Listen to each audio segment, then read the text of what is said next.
Provações e traumas. Kami Miyako, uma prisão muito confortável. Clint sentou-se em uma cadeira. Só isso provavelmente o tornava o prisioneiro do reino com mais confortos. Mas, mais do que isso, era uma cadeira muito confortável por si só. Seu quarto, no entanto, não era decorado apenas com uma cadeira confortável, tinha uma mesa. Era uma mesa muito bonita e polida. E ele ainda tinha uma cama de verdade para si mesmo.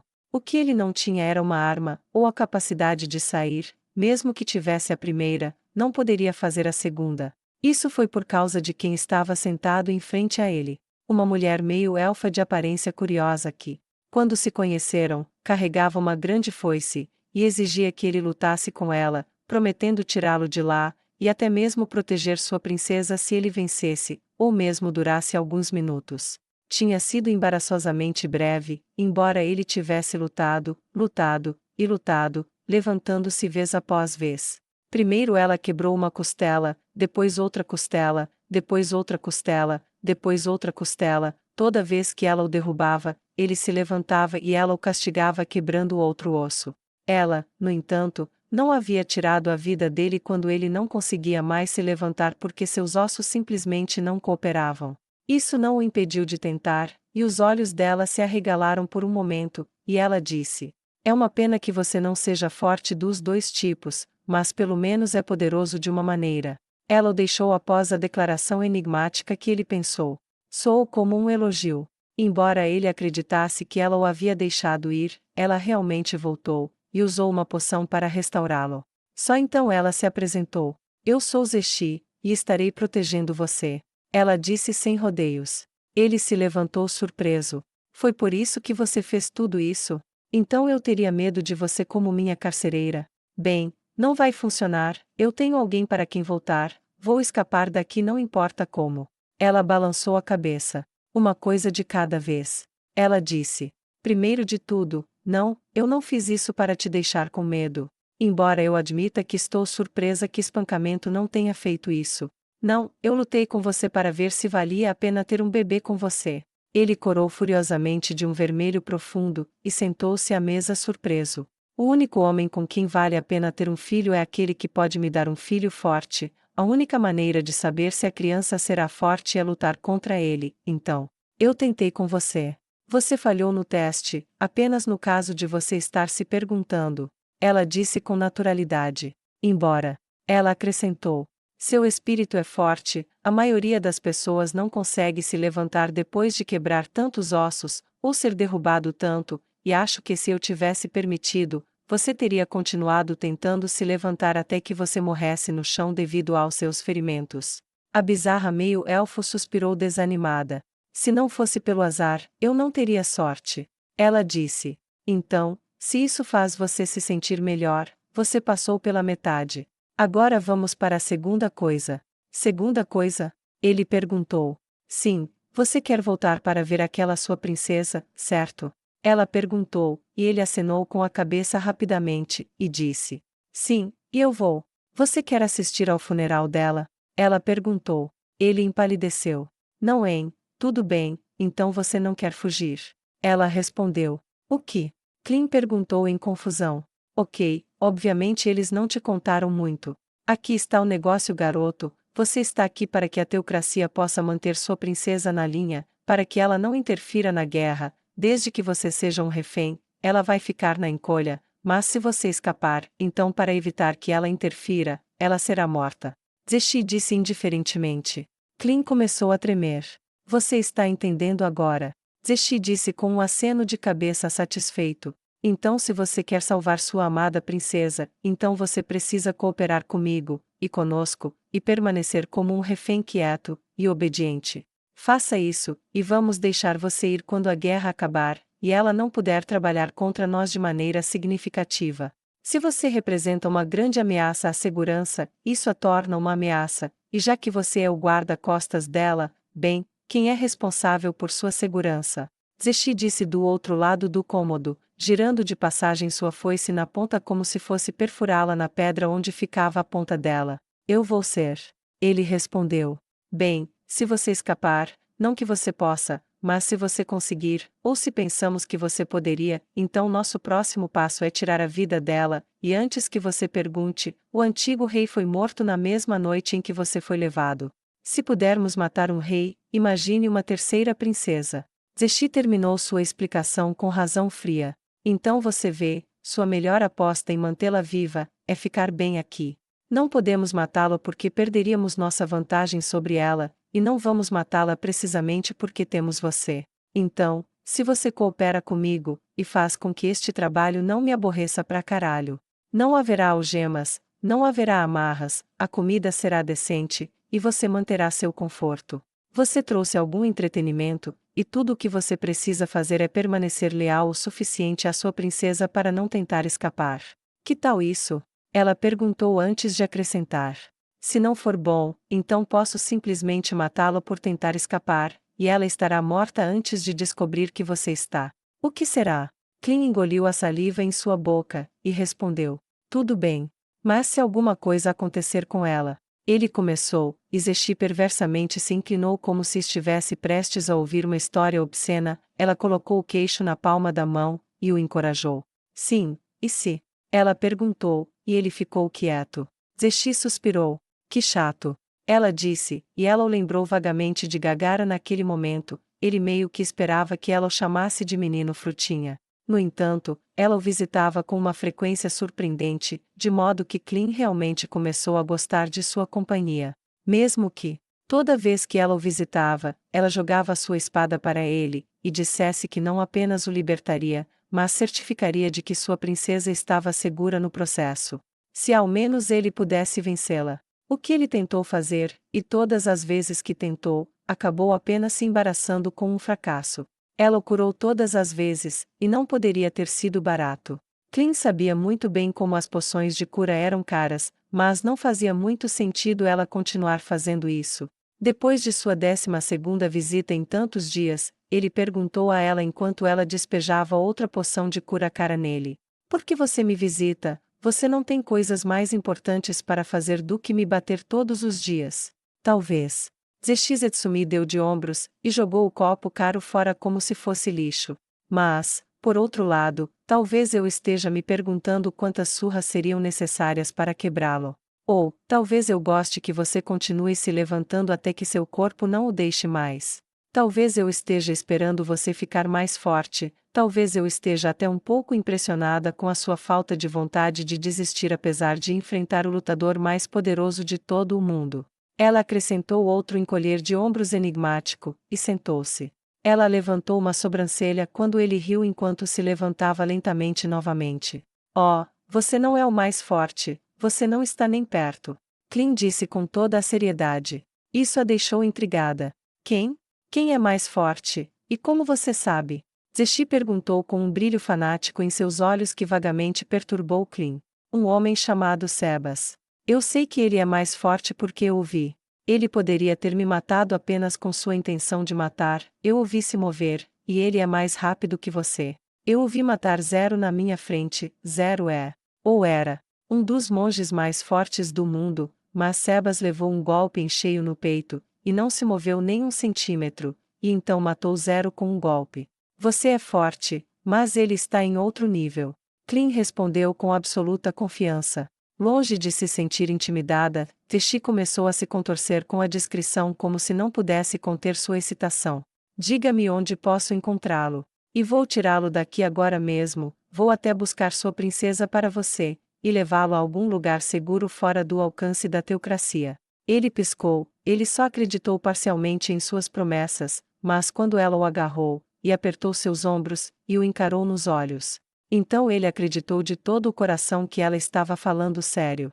Eu não entendo, você não é leal à teocracia. Ele engasgou de dor, e ela, percebendo que o estava machucando, soltou, e deu um passo para trás.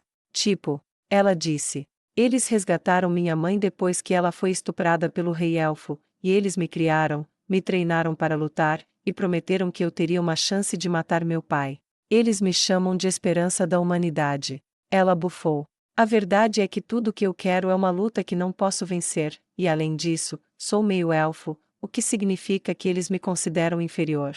Eu amo minha mãe, mas eu gosto de mim mesma, e você não pode realmente odiar meia pessoa. Se eu fosse fraca, talvez minha mãe poderia ter me mantido, mas eles teriam me jogado fora. Então, tanto quanto eu aprecio o que eles fizeram por mim de certa forma, bem, quão leal posso ser a pessoas que odeiam metade da minha existência, e me consideram inferior por uma questão de decreto dos deuses. Você seria tão leal à sua amante se ela o odiasse, e o considerasse um animal. Ok, sim. Eu entendo isso, mas mesmo assim. Por que você os atacaria por uma chance de perder uma luta? Ele perguntou, estupefato. Eu te disse antes, eu quero ter um filho forte. Ela respondeu com naturalidade. Oh! Ele corou de novo, levando-a a rir um pouco. Eu? Pensei que você só estava dizendo isso para brincar comigo. Não. Ela disse com absoluta finalidade. Eu quero uma família, uma vida, um filho, como qualquer outra pessoa. Mas a menos que seja com alguém forte. Bem, você sabe muito bem o que pode acontecer se o companheiro não for forte, o que pode acontecer com os filhos se eles não são fortes. Ela olhou para ele com olhos duros. Não é? Você pode ser o jovem mais inocente que eu já vi, mas você não pode ter ilusões sobre o que o mundo realmente é. Sua voz ficou amarga por um momento, e então ela voltou ao assunto. Agora, diga-me onde este homem está, e vocês dois estarão seguros assim que eu o encontrar, e lutar contra ele. Clint suspirou. Isso eu honestamente não sei. Eu sei onde ele estava, mas depois da perturbação demoníaca ele desapareceu, e não sei para onde ele foi. Ela suspirou com decepção. Eu juro, se eu não tivesse má sorte, não teria sorte nenhuma. O olhar duro desapareceu de seus olhos, e ela pegou um pacote que trouxera com ela, e o abriu, e então ela pegou um livro, e colocou na mesa na frente dele. Você pode ler, certo? Ela perguntou curiosa. Clint acenou com a cabeça. Minha senhora me ensinou. Ele disse, e olhou para o livro, era um texto encadernado em couro marrom, o título dizia: Técnicas dos sobreviventes. Depois de folheá-lo rapidamente, viu que continha várias ilustrações, estágios de diferentes tipos de ataques, e como encadeá-los juntos. Seus olhos se arregalaram. Obrigado. Ele disse sinceramente enquanto segurava o livro delicadamente em suas mãos, e olhou de volta para ela. Não pense nisso. Pode valer um pouco mais a pena lutar amanhã, então trabalhe duro. Ela disse, e se levantou para sair. Eu vou, mas tenho que perguntar de novo, por que tanto tempo comigo? Você deve ser importante, por que me deixar sob seus cuidados? É óbvio que não sou páreo para você. Mas não sou especialmente forte, eu tenho certeza de que eles têm os guardas necessários para me manter contido, disse Clint. Provavelmente por causa de quem pode ser enviado para resgatá-lo. Eu perguntei a mesma coisa, guardar um imbecil virgem fraco não faz parte da descrição do meu trabalho habitual. Ela disse sem rodeios, mas tão casualmente que ele teve a sensação de que ela realmente não queria ser tão ofensiva quanto parecia. Aparentemente, a princesa ama você profundamente, e eles parecem pensar que ela contrataria pessoas fortes para resgatá-lo, talvez até mesmo aventureiros de nível adamantite. Zexi sorriu. Quando eles me disseram isso, estou feliz em seguir esta ordem, e se vou estar aqui de qualquer maneira, posso me divertir um pouco com você da melhor maneira possível. Eu vejo. Ele disse, corando com a menção da afeição de sua princesa por ele. E eu acho que você é mais interessante do que a pessoa comum com quem eu lido por aqui, então. É isso, e quem sabe, se seu corpo alcançar seu espírito, pode valer a pena fazer com você. Ela disse, deixando-o com um rubor ainda mais profundo, e definitivamente lembrando-o muito de Gagara. Até a próxima. Frutinha. Ela disse, e saiu pela porta. Clint suspirou exasperado ao olhar para a primeira página do livro. Sequestrado, e levado pelo que parecia meio mundo. E de alguma forma eu ainda encontro uma mulher que me chama de Frutinha. Ele disse enquanto pegava a espada de treino que lhe era permitido, e fez o primeiro golpe de muitos que faria antes de se exaurir. Reino de Restize, quarto de Renner. A princesa dourada estava uma bagunça horrível. Ela não saía de seus aposentos há dias, ainda tinha bom senso de dizer que era para lamentar a morte de seu pai, mas a verdade é que ela mal se importava com isso. Era com Clint que ela estava preocupada, era com Clint que ela queria. Ela teria negociado a vida do ex-rei 10.000 vezes para tê-lo de volta, e nem mesmo piscaria com a escolha. Sem ele, ela se sentia frágil, e não podia confiar que sua imagem não escorregaria. Então ela trouxe suas refeições para o quarto, e quase não comeu nada. Ironicamente, melhorou sua reputação o fato de ela parecer tão perturbada com a morte de seu pai. Em seus momentos mais compostos, ela se perguntou se isso também fazia parte dos planos do rei feiticeiro para ela, para construir sua reputação de modo a garantir uma posição forte quando a última espada fosse lançada. De um nível prático, ela apreciou a deliciosa ironia da teocracia Slane protegendo seu precioso filhote para ela. Mas, do ponto de vista pessoal, ficar sem ele era um inferno do qual não havia escapatória. Mas ela iria aguentar. Para tê-lo de volta em segurança, ela iria aguentar. Ela viu sua aparência desgrenhada no espelho, seu lindo cabelo, sua verdadeira coroa, e Glória estava tão arrumada quanto um monte de feno, e não mais limpa do que isso, lançando em todas as direções em incontáveis emaranhados, olheiras sob seus olhos por falta de sono, e francamente ela precisava de um banho. Nada disso importava, nem um pouco. Ela pegou uma escova de cabelo, e atirou-a no espelho inestimável com um grito de frustração, e gostou do som dela quebrando, trazendo-lhe um momento de paz enquanto ela respirava pesadamente. Ela poderia ter quebrado mais coisas, mas um portal se abriu, e através dele olhou para sua superior, Albedo. Reiner teve o bom senso de se ajoelhar imediatamente para a impressionante súcubo, e abaixar a cabeça. Você está um desastre. Albedo disse sem rodeios. Eu não me importo. Reiner disse rapidamente. Os olhos de Albedo se arregalaram. É melhor você explicar isso. Ela disse com fúria crescente. Quanto significaria sua beleza para você, se seu amado estivesse escondido de você, fora de seu alcance, sem um toque, sem um olhar, sem o som de sua voz? A princesa dourada disse amargamente. Isso fez Albedo ficar em silêncio. Ela tinha pouco cuidado com os humanos, ela não via nenhum uso real para eles na maior parte do tempo, embora flashes ocasionais de surpresa surgissem. A devoção de Neia ao seu senhor era certamente notável, e apesar de sua fraqueza em relação às forças de Nazarick, suas forças da justiça negra provaram sua dedicação selvagem. Isso apenas aumentou sua opinião sobre seu rei perspicaz. Esta, no entanto, foi a primeira vez que ela realmente simpatizou com alguém fora de Nazarick, talvez porque se tornou pessoal, ela entendeu. Mesmo que ela não fosse excessivamente apegada. Bem, de qualquer maneira, se limpe. Albedo disse. Meu senhor tem uma tarefa para você, e estou autorizada a oferecer uma recompensa por seu sucesso. Ela ergueu os olhos, esperançosa. Posso ver Clean? Ela perguntou. Albedo franziu a testa. Pode ser que meu mestre tenha alguma maneira de tornar isso possível. Não posso dizer que recompensa ele pretende. Vou me preparar imediatamente. Reiner respondeu com um zelo na voz que não deixou nenhuma dúvida, mas também não disfarçou a pergunta sobre o que esse mestre insondável pediria a uma princesa quase impotente. Eu voltarei para você em breve. Albedo respondeu, com uma voz não menos duvidosa que a de Reiner. Reino Sagrado do Sul, nordeste da cidade morta de Vemark, logo após o extermínio, mas antes do funeral de Iliana. Com cavalos mortos-vivos, muitas tarefas difíceis se tornaram fáceis. Eles não descansavam, comiam, dormiam ou resistiam à vontade de seus mestres, e com Neia, Scanna, CZ, 85 membros sobreviventes da Justiça Negra, e cerca de 150 voluntários elfos, vasculhando a área além das ruínas de Vemark, encontrar os elfos fugitivos provou ser bastante fácil. Mesmo movidos pela adrenalina, eles só podiam se mover tão rápido sem se esforçar, e abandonar seus movimentos mais lentos, algo que a maioria dos grupos se recusava a fazer. Então, punhado por punhado, os sobreviventes que conseguiram passar pelas paredes foram reunidos em um corpo seguindo o caminho designado.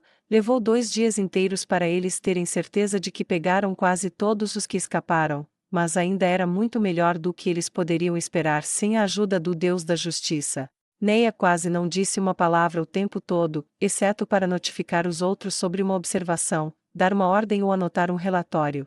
CZ e Scanna compartilharam expressões mutuamente perturbadas, embora no caso de CZ isso fosse indetectável para qualquer um que não a conhecesse bem. Mas nenhuma delas aparentemente achou melhor abordá-la até depois de reunir o último grupo de sobreviventes agradecidos e exaustos, e carregá-los em carroças puxadas pelas montarias mortas-vivas. Naquela noite, porém, era outro assunto. As fogueiras eram poucas, e as conversas fracas. Neia não se ofereceu para discursar naquela noite, algo inédito no tempo em que Scana conhecia a mulher.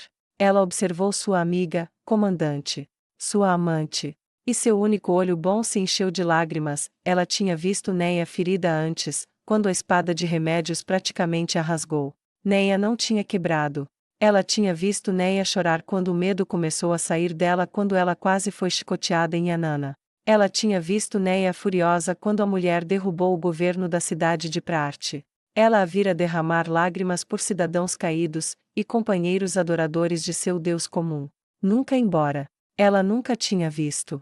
Ou pensou que veria Neia com o espírito quebrado. Neia sempre pareceu uma gigante no tempo em que Scana a conheceu, mais velha que seus anos, mais forte em espírito até mesmo do que aqueles que poderiam derrotá-la, mas como ela era agora. Agora ela parecia outra pessoa, tão pequena, tão pequenininha, mal havia saído da infância, algo havia rachado dentro dela em Wemark.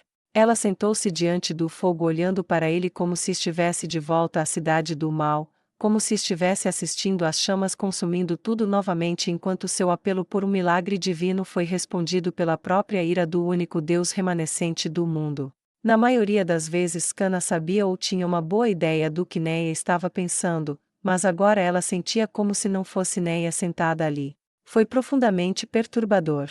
Finalmente ela não aguentou mais, a papa da Justiça Negra não tinha comido nada desde a queda da cidade, ela não tinha bebido quase nada, e nem teria feito isso se Cese não tivesse intervindo, e enfiado um odre de água até o rosto de Neia, e se recusado a deixá-la em paz sem ela beber um pouco. Ela tinha comida em uma tigela à sua frente, mas não a havia comido, parecia nem ter notado.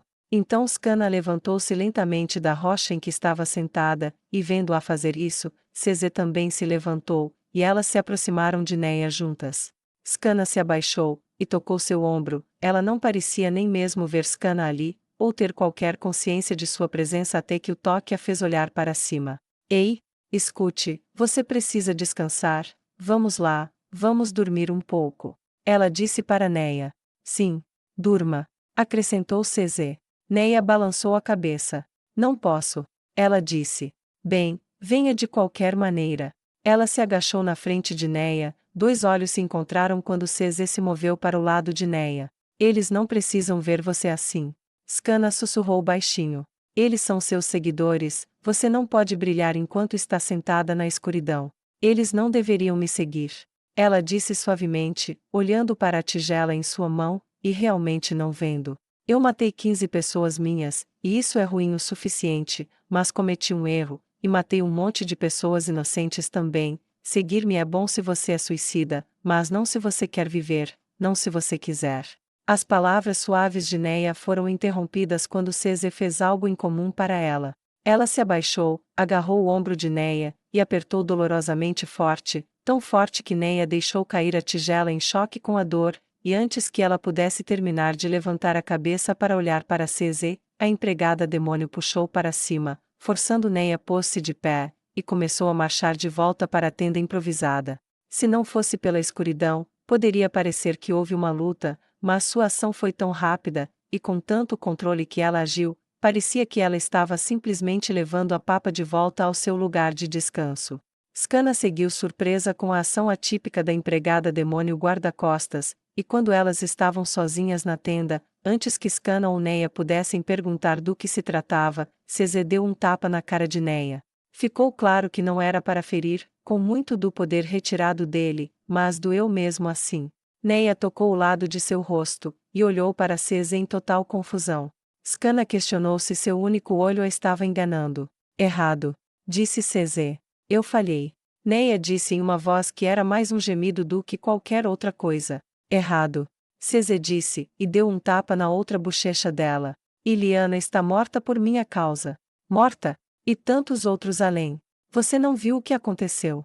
Eu fui tão estúpida. Como alguém pode seguir uma comandante tão estúpida quanto eu? Errado. Cese disse, e deu um tapa na outra bochecha. Iliana está livre. Eles estão livres. Essa não era a liberdade que eu queria para eles. Neia disse enquanto as lágrimas escorriam por suas bochechas como cachoeiras sobre um penhasco após uma grande tempestade. Eles deveriam viver livres. Eu sou Neia Baraja. Não devo cometer erros. Não devo confiar nas pessoas erradas. Não devo fazer com que uma cidade inteira cheia de escravos seja massacrada como ovelhas. Eles morreram porque eu fui estúpida. Ela gritou quando Cese a esbofeteou novamente. Skana notou que Neia nem estava tentando parar os golpes, mas mesmo assim ela poderia ter intervindo se continuasse, mas Cese estendeu a mão e agarrou os dois ombros dela. Errado, disse Cese. Apenas Lord Ains está sempre certo. Skana interveio. Você fez o melhor que pôde. Ok, sim, confiar em Sudaj foi um erro, mas, pelo bem da justiça, diga-me, você realmente achou que tudo isso era impossível? Que iríamos continuar sem baixas, que ser mau é igual a ser estúpido?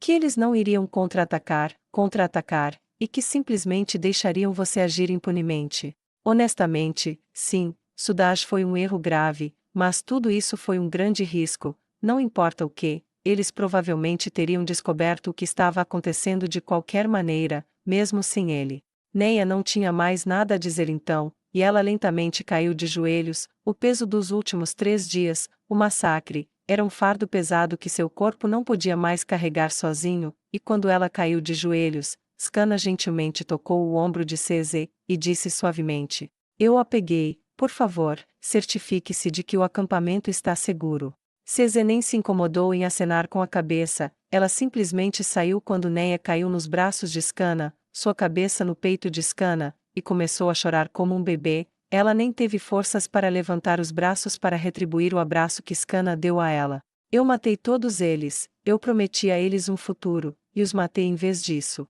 Pelo menos se eu tivesse morrido lá atrás, eu poderia ter justificado meu fracasso para meu Deus dizendo que lutei até a morte, mas aqui estou eu enquanto seus corpos estão sendo preparados para o enterro, e sabe o que é pior? Neia disse em voz baixa, levantando o rosto do peito de Skana, e olhando nos olhos de sua amante. Skana balançou a cabeça lentamente, e Neia respondeu. Quando o rei feiticeiro entregou o milagre pelo qual eu implorei, e percebi que não iria morrer. Fiquei feliz por ainda estar viva. Tantos mortos por causa da minha má decisão, mas meu primeiro pensamento foi que ainda estaria aqui, e ainda estaria com você. Mas como posso merecer sentir isso, ter isso, se... Skana colocou um dedo nos lábios de Neia para silenciá-la, e puxou-a de volta para o abraço. Xiii! Skana disse suavemente. É natural querer viver, ser feliz por viver, talvez mais do que tudo quando pensamos que não deveríamos. Você não é a única a se sentir assim. Skana engoliu em seco o suficiente para que Neia sentisse através da carne onde sua cabeça estava parada, e imóvel. Enquanto você era uma escudeira durante a invasão de Jaldabaoth, eu era uma garota da aldeia. Minha aldeia inteira foi exterminada, e eu sobrevivi sozinha. Não lutando, nem mesmo correndo no início, você sabe a verdadeira razão pela qual sobrevivi ao primeiro dia quando ninguém mais fez? Skana perguntou suavemente. Por quê? Neia perguntou. Skana soltou um sorriso que Neia não conseguiu ver, o que foi melhor, porque era um sorriso amargo, de uma pessoa que odeia o que fez, embora tenha ganho com isso. É porque eu estava na floresta próxima quando eles atacaram. Trabalhando? Neia perguntou. Não. Skana disse. Eu estava indo lá para encontrar um menino. A cabeça de Neia se ergueu de surpresa, por tudo que ela sabia sobre Skana. Ocorreu a ela naquele momento que ela só sabia verdadeiramente da vida de Skana durante e depois da guerra, mas muito pouco. Exceto por petiscos ao longo do caminho, de como tinham sido seus anos anteriores. Você não acha que minha ousadia começou com você, não é? Skana perguntou com alguma perplexidade, e apesar de como ela se sentia, Neia corou. Veja, a floresta era um lugar popular para os jovens irem e se divertirem um pouco longe dos olhares indiscretos de nossos mais velhos.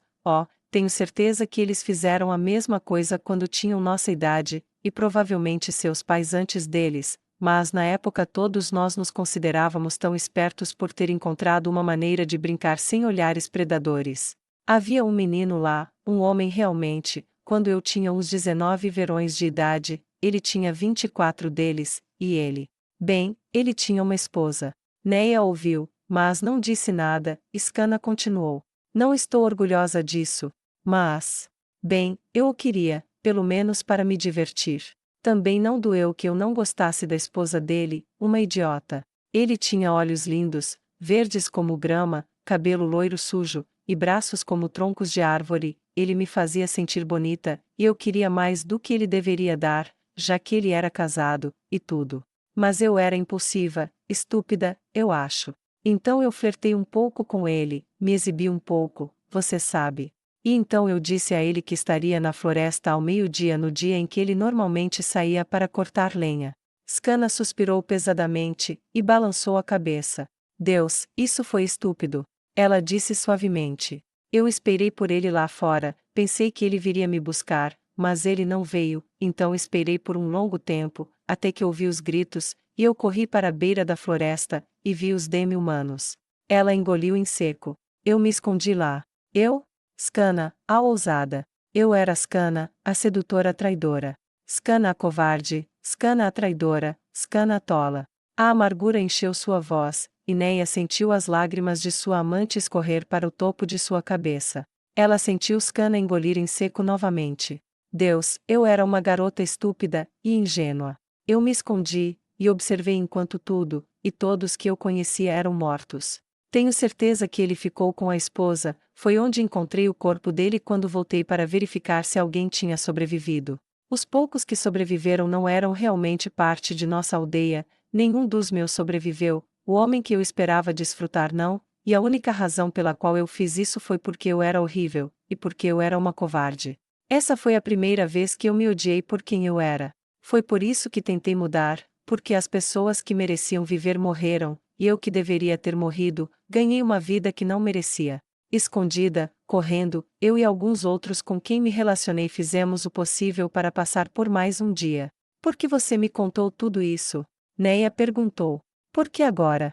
Porque mesmo coisas terríveis podem ter bons resultados. Porque eu vivi, fui capaz de ajudar a derrubar agentes da teocracia, pude ajudar a libertar Prarte, pude ajudar a matar uma escritura, pude conhecê-la. Estava feliz por estar viva porque havia mais vida que eu queria viver, talvez eu não merecesse, mas eu tenho de um jeito ou de outro, então tenho que usá-la do jeito certo. Neia assentiu contra o peito de Scana. É apenas. Você se sente culpada. Scana terminou por ela. Isso é perfeitamente natural, mas o próprio rei feiticeiro não te culpou totalmente, você correu um risco, todos nós corremos riscos, e todos aqueles que morreram sabiam o que estavam arriscando, e todos aqueles lá. Ela gesticulou para além da aba da tenda. Eles sabem o que estão arriscando também, e muito mais escaparam do que aqueles que salvamos na tentativa de fuga. Tinamok pegou um grande número deles, ele mesmo, e ainda temos outros que temos que cuidar, temos que invadir as minas, e as fazendas, e não temos muito tempo para fazer isso. Você cometeu um erro, mas pode aprender com ele. Vamos libertar os que podemos, então cuidar do enterro dos mortos, e faremos o que pudermos para garantir que aqueles que morreram não morreram por nada. Scana disse, e acariciou o cabelo de Neia. Neia não parava de tremer ou chorar baixinho enquanto Scana a segurava, mesmo quando elas se deitaram juntas, Neia não parava, não conseguia soltar. Scana sentiu como se fosse um ursinho de pelúcia sendo segurado nos braços de Neia por segurança, e se isso era realmente o que era, ela estava perto, amarrada, e determinada a não decepcioná-la a esse respeito. Em Nazarick. Eu sou um chefe terrível.